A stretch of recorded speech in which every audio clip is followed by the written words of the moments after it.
I don't come to this podcast, to the interviews, with a list of questions. I have no questions. I tell the women that I talk to there are only two rules. One, we talk about what you want to talk about. Two, we don't talk about what you don't want to talk about. And that seems to work well. Women are very rarely one-dimensional, and so this conversation bounces all over the place, from Denver, Colorado, to what it's like to be hearing impaired, to what it's like to go to college with nothing but women teachers, women administrators, women students, and how that changes your education. Then we talk about following one of the early sort of revolutionaries on the cutting edge of what you might call smart development, meaning that making money and making meaning and a meaningful life and culture are not mutually exclusive. And finally, we talk about where this woman is from, which is New Orleans, where she and her husband live now. Their kids have since gone off to school, and why they're thinking of leaving when they did not leave after Katrina. So we cover a lot of ground. We're sitting on the edge of a porch in the Outer Banks off the coast of North Carolina. And so the audio, she speaks softly because of a hearing disability. So the audio is not always the greatest, but the conversation is nonetheless compelling. So thank you for joining us. So this was a really different experience for me, and I was captivated by it, and a way to have dying cities revitalize and draw people into it. So that's what I wanted to do. What is the sound of one man listening? This is Man Listening, a fresh podcast featuring the stories of strong women who bounce back. Man Listening, because every woman deserves to be heard. Hi, I'm Stuart Watson, and welcome to Man Listening. I met Melinda Benson at a small gay wedding. I've been to a big gay wedding in Washington. This was a small gay wedding out in Denver, Colorado. She and her husband, Joe, perfectly lovely people, and then we reunited in the Outer Banks with our friend Jeff and his new husband, and a bunch of us shared a house for a week, and she's just compelling, a compelling conversationalist, because there are many dimensions to her. And my producer asked me, how do you describe her? And I don't think there's one word. So I just want you to meet and listen to just a fascinating person, Melinda Benson. Where were you born? Denver, Colorado. I'm the youngest of four and the only girl. My mother always wanted a daughter. I was born around midnight, and she said she woke up the whole ward when she found out she had a girl. And were you spoiled? Not from my perspective, right? Your normal is your normal. Where did you guys grow up? Where did you grow up? We grew up in southwest Denver, in a suburb. And what made it stand out, my mother had spent all of her summers in the Adirondacks. She lived on a lake. Upstate New York. Yes, she grew up on a lake, and that was very important to her. And when she moved to Denver, she would get sick in the summer if she wasn't up in the Adirondacks, if she didn't have some exposure to water. And in this particular neighborhood, they had a small lake with a beach and tennis courts and all of that. So it was a thing where she could go and sail and do all of that stuff, but she stopped being sick. What kind of sick? I think it probably presented like flu, like just lethargic and achy and nauseous. I think that's what it was. And I don't know if that persisted. As a child, and the youngest one particularly, you don't have, and I grew up in this neighborhood, so I never experienced that. I just know from what she said. This sounds like Heidi, longing for the mountains. Right, exactly. Have to get back. Exactly. I think it was like that. And Denver is really, really different than upstate New York. So she was homesick. I had never been to the Adirondacks till I met Lorraine. And, oh my God. It's magical, isn't it? Wilderness. Yes. There's a moose. Yeah. It's really magical.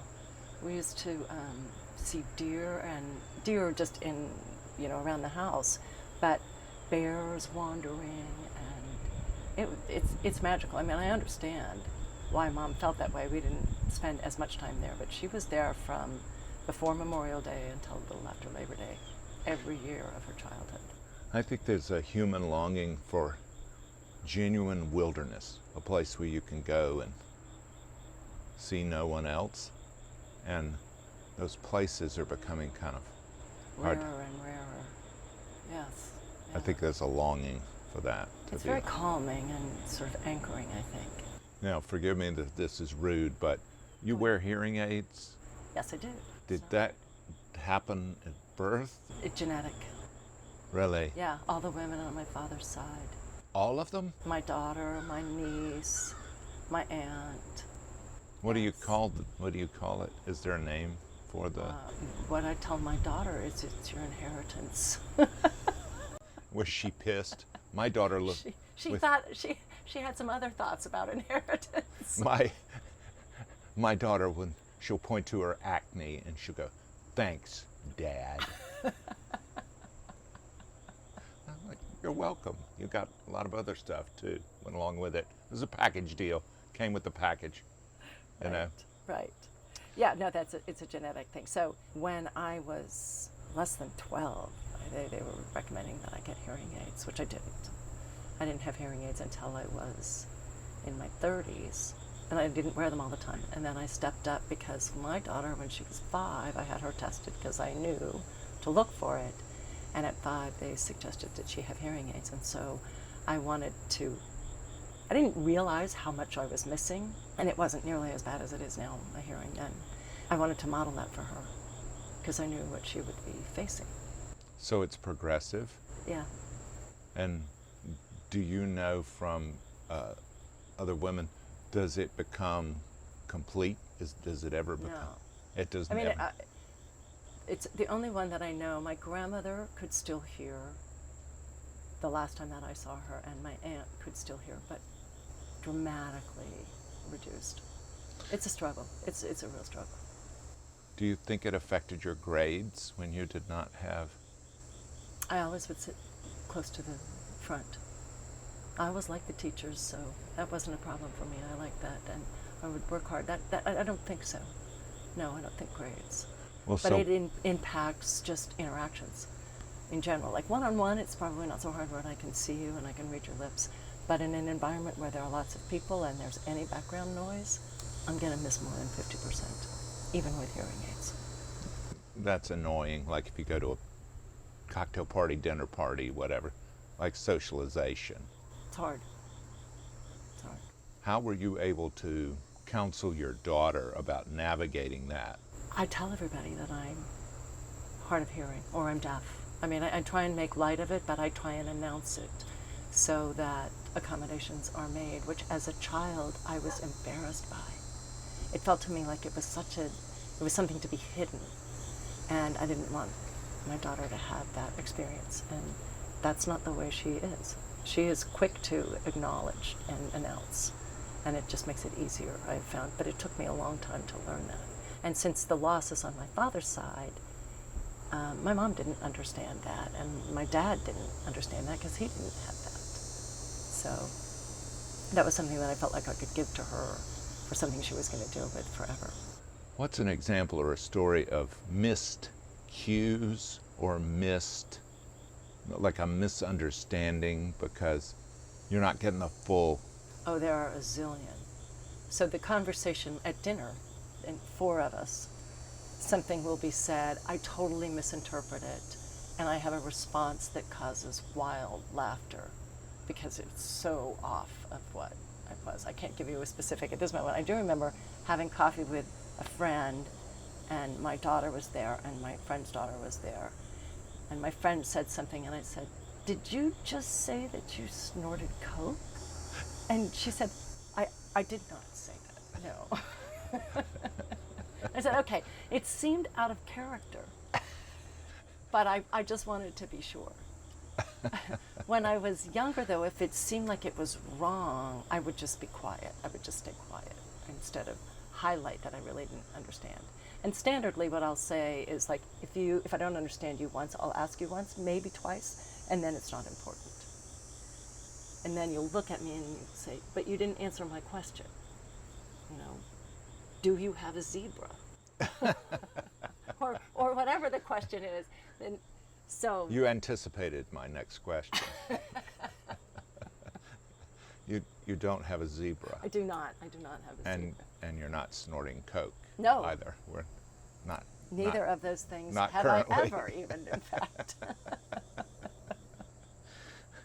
Did anyone ever label you, or did you ever like internalize, I am disabled? More now than ever, because the hearing is dramatic. I mean, it's between 65 and 75% of loss. So it's a pretty significant amount. So now I do. Like I think your husband, no, our friend Jeff said, sit on the side porch. That way you can face each other. True. Yes, so in my career, I was a property manager and retail leasing agent, and so one of the things that I would do was walk the property daily just to see, is everybody open, maintenance crews doing what they're, whatever. One of my merchants said, I followed you the entire shopping center calling your name. And I said, oh, from behind? Oh, no. Yeah, that's not going to work. Don't hear in the dark. Don't hear if I can't see your lips moving. You also probably have had it happen that people get angry. They like think you're ignoring them. Yes. Like they take it personally. Right. Because why wouldn't you? You don't expect deafness. I remember standing at the back of an auditorium and like I can't understand what they're saying. And the person next to me looked at me just like unbelieving. What do you mean you can't understand? Like it's hard to put yourself in someone else's sensory perceptions and understand that in any way. So that's not the norm. Thank goodness. Yeah. Thank goodness. It's irritating for all. It is what it is. How about when there's something really important like a college interview or a job interview? Well, then my hearing was better. So that wasn't as much of a problem. And one-on-one, unless it's what I call a really soft talker or really in a range that I don't hear well, back when that was happening, I could hear much better. And now what I would do is say, I have a very severe hearing loss. So I may look at you this way, and that means I need I need for you to repeat a few more times. And I may irritate you by asking several times about things.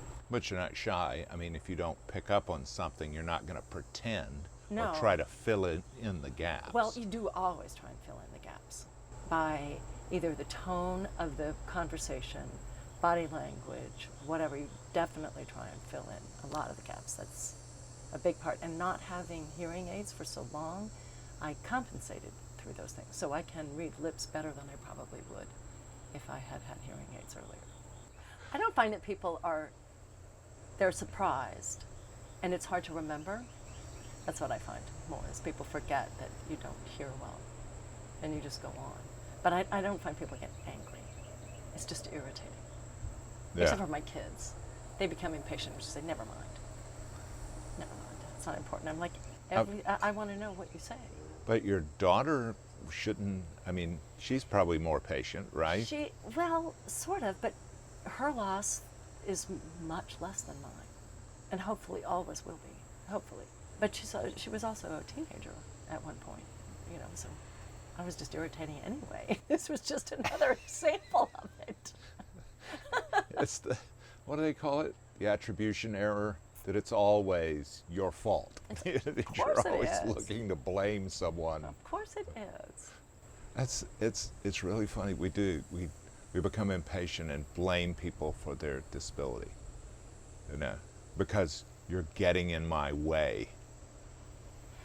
You don't understand it. Right. Because you don't have it, so it doesn't make sense. Yeah, especially when that disability is like Tourette's or, something that's like not understood, bipolar disorder. Right. substance use disorder. I want to say that's a biggie. You know, you're doing this to. Just to irritate me. Yeah. Yeah. Yeah. In high school, what'd you do? What'd you like doing? What'd you enjoy doing? I loved high school. I did as many things as I could. I did drama, I did yearbook, I did the newspaper. I went to a small school. I did work. I loved school. I loved it. I did modern dance. I was my last few years in high school, I was there from 8 o'clock until midnight sometimes with extracurriculars and stuff. Oh, I loved it. It was great. It was great. Were you a good student? I was a good student. Yeah. And so at age 18, you decided to go where? Western Massachusetts, Smith College. Oh. Now, they call it one of the seven sisters, They do. right? Now it's co-ed? Or Nope. is it? No, still. Single sex. It went from, they leaned into that They did. and said, They we're did. going to be about women's empowerment. Right. I think that, I don't know if this was what was said or if it was my creation about my experience there, but that they provided an environment where women are the focus and don't modify for men in their classes, in the way that they interact academically. And educationally, it was an extraordinary experience. It was great. It was really great. So when what did that look like? Like, give me an example of how this syllabus will not be modified. I think that it's more about the way that, and this probably isn't true any longer, and it may not have been true then, but that women would modify their own behavior when there were men in the class. Not that the syllabus would necessarily be different, but that the way that women, the stereotypes about what women were supposed to be, this is the late 70s, early 80s, was impacted by having men in the class. And so if that was true or not true, I don't know. But that seemed to be, like, this is just for women. You're going to go change the world. And I'll tell you, when I read the alumni magazine, whether it's marketing or just reality, they're changing the world. They really are.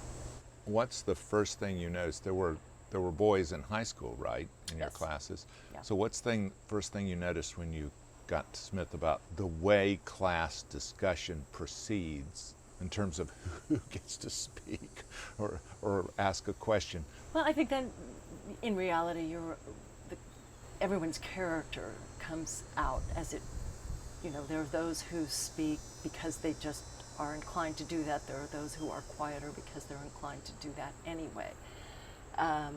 But there was no social posturing in class.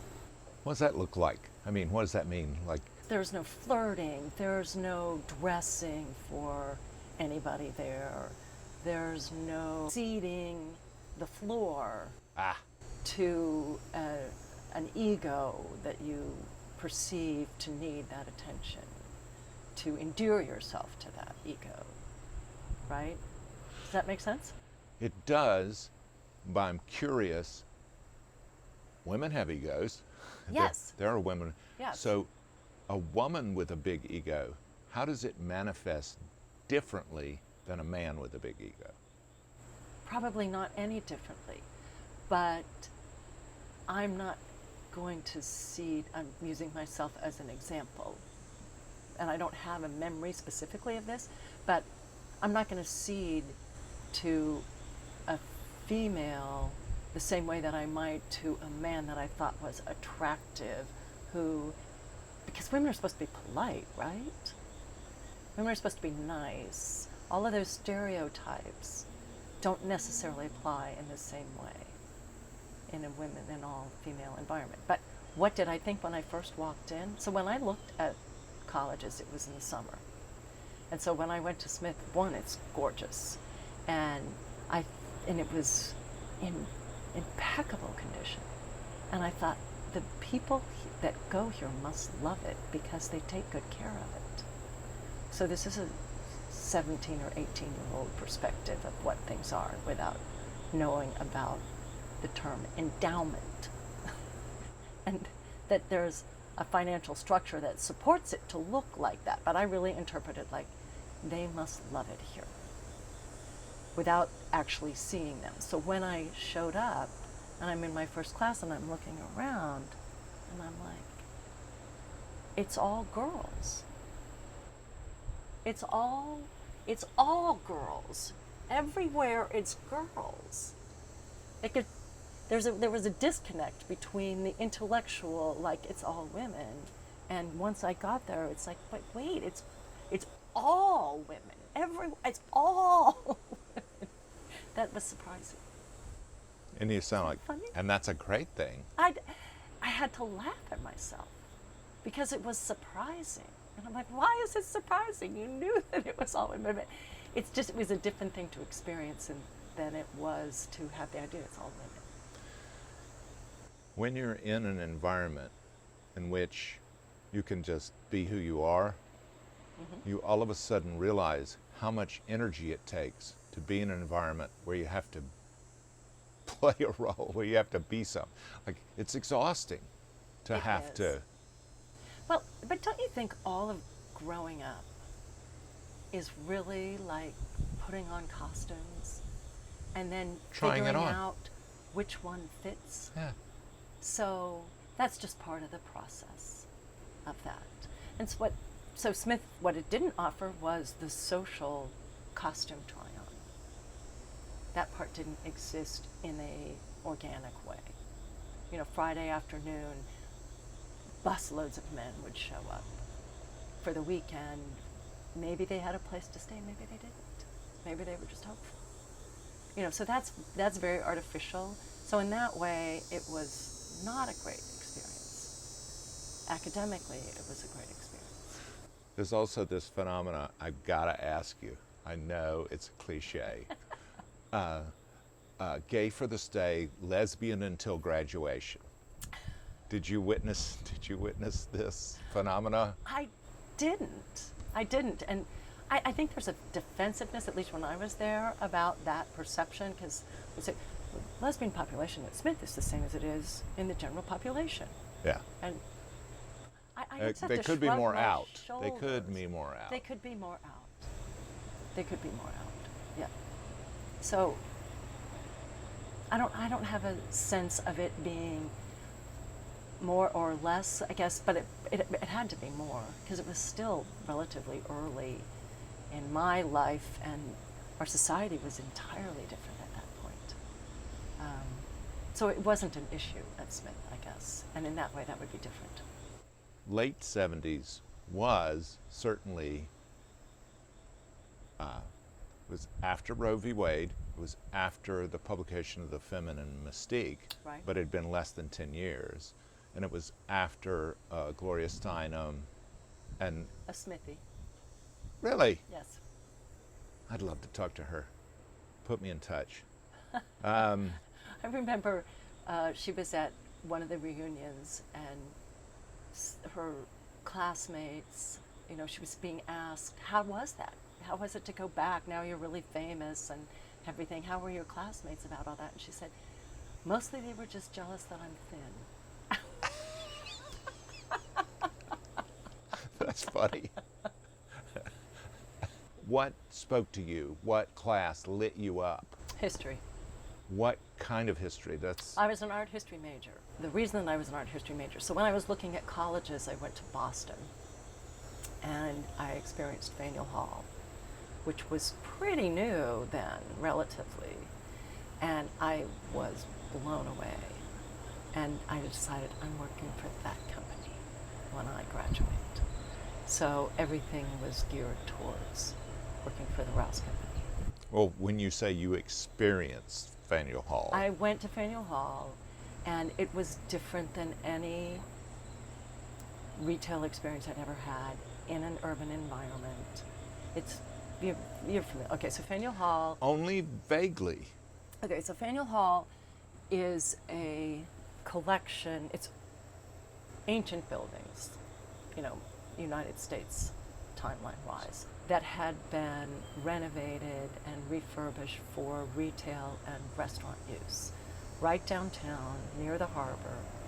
And it was alive, and they had street performers, and it was just a really, for me, a brand new experience. And I grew up in Denver, where in the 60s and 70s, a lot of buildings were torn down, you know, to make everything modern. So this was a really different experience for me, and I was captivated by it, and a way to have dying cities revitalize and draw people into it. So that's what I wanted to do. And so when I chose art history, it was because I wanted to work for a developer that did this kind of thing. And architecture, my junior year, I spent a year in New York studying architecture in order to, that in my own mind, preparing me for this. Wow. So that doesn't happen very often. it doesn't. I don't think it does. And it wasn't until after I graduated that I even reached out to the Rouse Company. So I had it in my own mind, but the action was a little on delay. So that took a little bit of time, but there was a development happening in Denver when I graduated, and I just bugged the bejesus out of them until they finally laid down and said, all right, we will hire you. Please stop calling. And I had a fabulous career. So no restraining order. No restraining orders. Exactly. It worked out well. Wasn't stalkery. It was persistence in a good way. The thing is that it is so refreshing, and I just, please, dear God, tell me it's still done. Like when I think commercial real estate development, 3 of the last words I think are art, history, and community. That's like the last. I think money, and like more money. Well, Jim Rouse was really an extraordinary person. Visionary. He saw this as a way to bring people back into downtowns.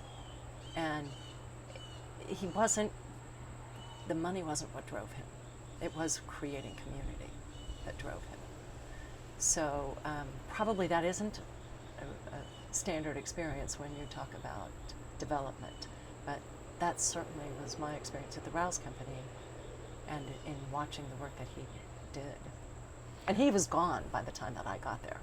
He personally was gone, and he had gone on to start a different company called Enterprise, where they were really doing community building. And so like the Morgan's Adam area in DC, he went into this as a very impoverished area, partnered with nonprofits, a lot of church groups and neighborhood groups, and bought buildings and refurbished them and sold them as condos to people from the neighborhood after they had created a series, sort of passed a sustainability test that they were going to be able to keep this going, but sold it at an affordable way. But they also included, then there was a child care center in the neighborhood, and there was just a whole bunch of other infrastructure that are required to make neighborhoods work, and they made sure that existed, but it felt organic, not created. And it worked to the point that then it gentrified and people were moved out and all of that. But in the creation of it, something different had really happened there that doesn't happen organically often. I think it was masterful. I'm not as eloquent in the way I'm speaking it, but it was really amazing. When I went, because I interviewed with Enterprise as well, and when I went to see what they were doing, I was dumbfounded. And he funded that through developing shopping centers. Katrina, for all its devastation, afforded these little points of light. Right, silver linings for sure.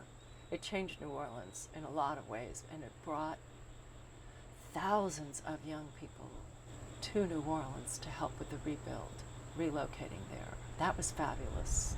We have benefited from that for sure. And then thousands and thousands of people never came back. So part of what was lost when I moved to New Orleans, it was extremely provincial. And I'm sure it was less provincial than it had been years before that. People who were born in New Orleans would mostly stay in New Orleans. And family was very, very important. And friends from kindergarten and, were friends when you were an adult. I mean, it was really unusual. And that has been diminished because so many people have left and so many new people have come in, and some of those old ways are slipping away. It's positive and negative, right? Those values of art and history and community and culture, you think they're in your DNA? You think it's something your parents showed you? Do you think it's, did you just decide on that? Where does that come from? I remember as a child going down to a 1-block development in Denver, Larimer Square. And they would do a Christmas walk, and there were chestnuts roasting, and it was all decorated. It was very magical in this downtown that had been leveled, and high-rises and modern buildings had been built instead. And so this was magical to me. And history has always been interesting. Family history and what was always has been interesting to me. But this one development, Larimer Square, seemed pretty magical. And my dad knew the woman who developed it, and it was a woman that developed it. And so that was really interesting because that's not something I was familiar with. So I'm sure that is what really kicked it off, and I did work there for one of my summers in college. I guess that it was what I saw at Faneuil Hall on a smaller scale, and in a city that had prided itself on being modern. It seemed to me like a gem. And what happened to your home in Katrina? 8.5 feet of water for a house on a slab. It got really wet. Where were you as the home was being filled with water? Oh, while it was underwater and after. So my husband's company had a disaster plan. Oh my God, how wonderful. They had, and that disaster plan was in New Jersey. The corporate base was in New Orleans, but they had a huge facility in New Jersey just across from New York. And so we went there. They were exceptionally generous. They set the kids up in school. And we were there for 6 or 7 weeks. And then we were back in New Orleans just before Halloween.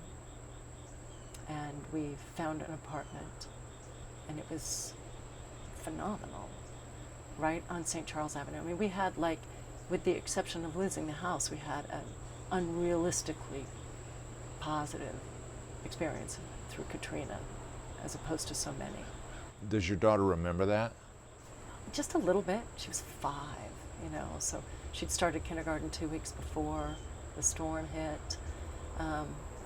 Memories are a little bit fuzzy during that time, I think, at 5, it's just beginning.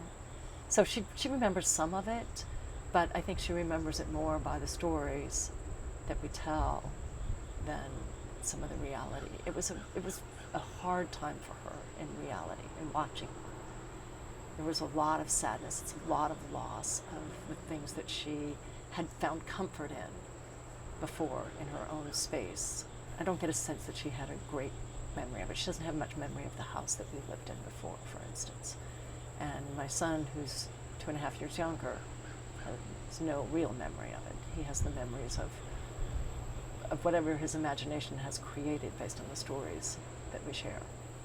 Well, it's knowing that home equals safety. And it's always knowing, no, this could go away. I think that it's the lack of safety feeling that was so disorienting. And it was hard, that was novel to me. I'd never had that experience, and I shared that with somebody, and his response was, but you never really were safe ever. Right? That doesn't exist exactly. You're safe. So that was a little sobering. Well, there's a difference between knowing I know a meteor could Right, exactly. Exactly. and feeling. Right. So we feel safe about a whole host of things. What happened to that house? We tore it down. Did you watch it while We they did? watched it. We had lived in the house for a little less than 3 years. So we didn't have this long history. So for Joe and I, that wasn't as hard. And I am kind of captivated by large pieces of equipment. So seeing this huge thing just decimate a house in the matter of 20 minutes was kind of an extraordinary thing to me. And we had plans already to rebuild, so we knew what the future was going to look like. So we went with champagne, that morning to watch it come down, and Rebuild on the same spot? rebuilt on the same spot, 6 feet in the air, so that we wouldn't have exactly that experience again. And what happened with Ida? Not much for us, personally, not much. We had very little damage. Our neighborhood didn't have a lot of damage. I mean, we had damage. It was 135 mile an hour winds, but nothing in comparison to Katrina. And Katrina is the benchmark now, so everything short of that is what we did okay. Yeah. And so many didn't. So we were very lucky. You think you'll stay? We'll stay for a while anyway, at retirement, so we kind of look around a little bit and say, well, maybe there's someplace else. Maybe, Now, home- Joe is home for me- from New Orleans. Joe is from New Orleans. Home for me is Denver. Home for me is always Denver. So Denver is appealing as a place to go. And Joe likes it, and the kids like it. Not that that determines, but I'm also kind of waiting to see, where do they go? Where does their life take them, and is there a place for us in that? So we're flexible. We're flexible. And Joe's mom is doing great, and we're going to be in New Orleans for a while longer, for sure. Oh, that's wonderful. It's such a unique place. Well, Denver's unique too, but they're very different cultures. Yes. New Orleans is intimate and embracing and joyous in many ways. That doesn't exist other places. So if we leave, I know that I will miss that. But also, I found when I moved there, the things that I loved about it were also the things that I hated about it, because people have friends from the time that they were 5, so it was hard for me to it took a long time to feel settled in New Orleans, because people had their infrastructure and their social world pretty well set, and it was so foreign to me.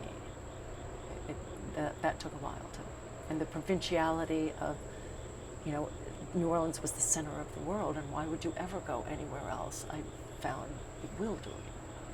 But music, food, architecture, it's all like one of a kind. History, and Yes. valuing all of that, as opposed to coming from a place where we erased it because the future was more valuable than the past and the present. What about your mother, that you are your mother, like she's in you, like you're like her, and in what ways are you Melinda, or your father? Yeah, but Dad was a big presence. My father was an old soul. And he was just a wise and calm person who pretty much saw the world in optimistic ways. My mom was more aspiring and hard on herself if she didn't achieve that, whatever that was, whatever that aspiration was. The perfect family, perfect home, checking all those boxes.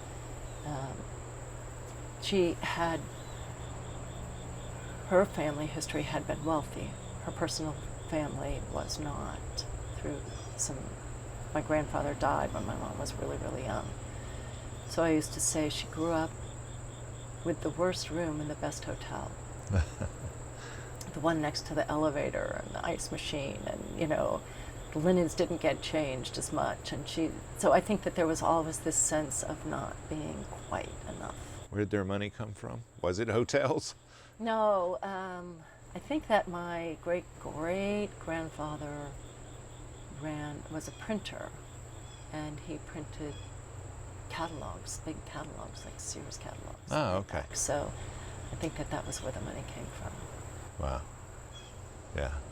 Did you grow up going to church, going to temple? Did you grow up in any kind of religious training? Grew up going to church.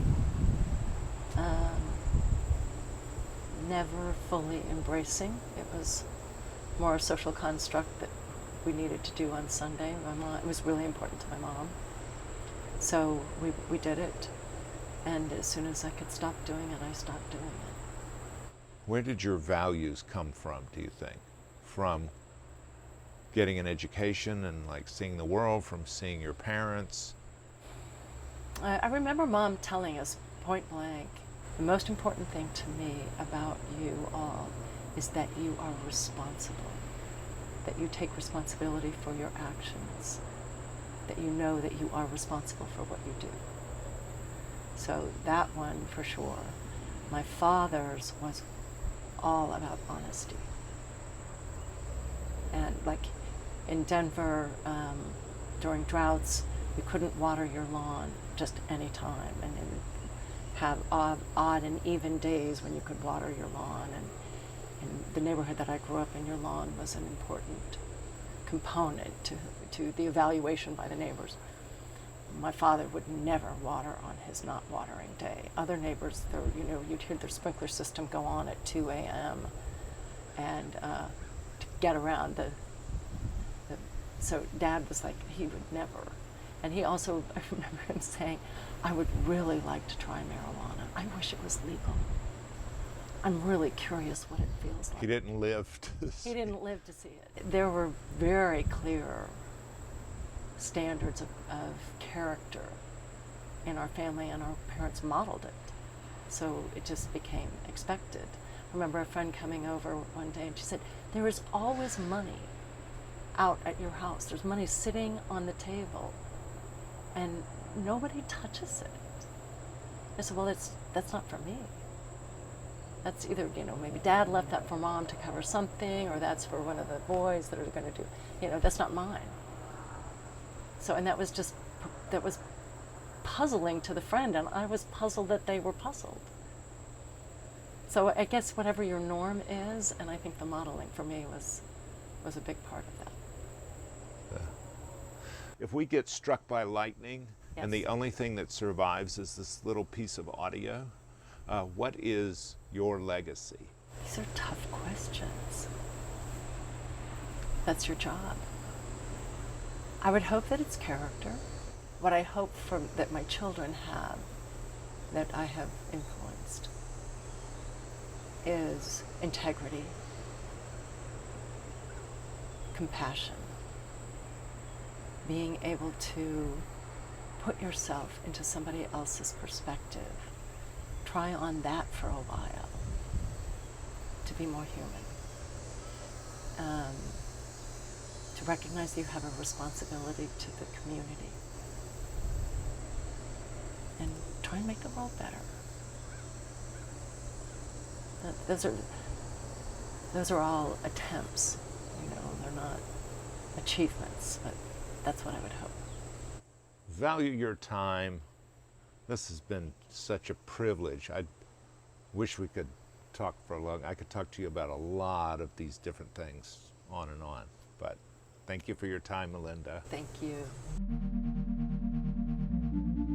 A couple of program notes. I'm still on the HBO documentary series The Way Down, THEWAYDOWN, The Way Down, and the filmmaker Marina Zinovich was part of this podcast in January this year, and she since sent me something that says The Way Down, HBO is saying, is the most watched documentary series debut in its history. I think I have that right.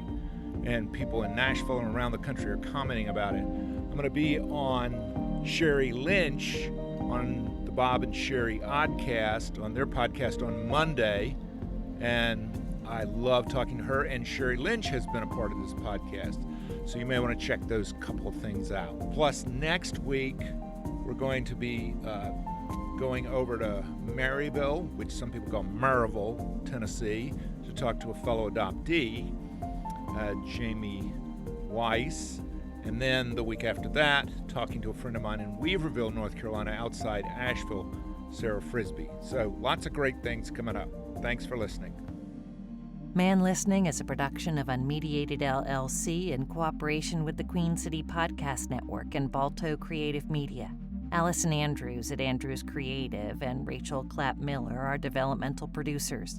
Sally Higgins at Higgins & Owens tries to keep us legal. Our music is A Day at the Park by the group Pictures of the Floating World. Your announcer is Catherine Smith. That's me. Please go to our Patreon page. You'll find us at patreon.com. Look for Man Listening, one word, no spaces. We hope you'll join us by becoming a member. A small investment can raise up the conversation. If you want exclusive member merch, like a t-shirt, we can arrange that too. A huge shout out and thank you to everyone who has supported Man Listening in whatever way you have from the very beginning. Thanks so much. Don't forget to support us at Patreon. We believe one voice can change the conversation. Click the subscribe button, and next week you'll hear. I was never alone. God was with me. He did not cause that to happen, but he knew what was going to happen, and he was always there with me. That's next week on Man Listening. Thanks.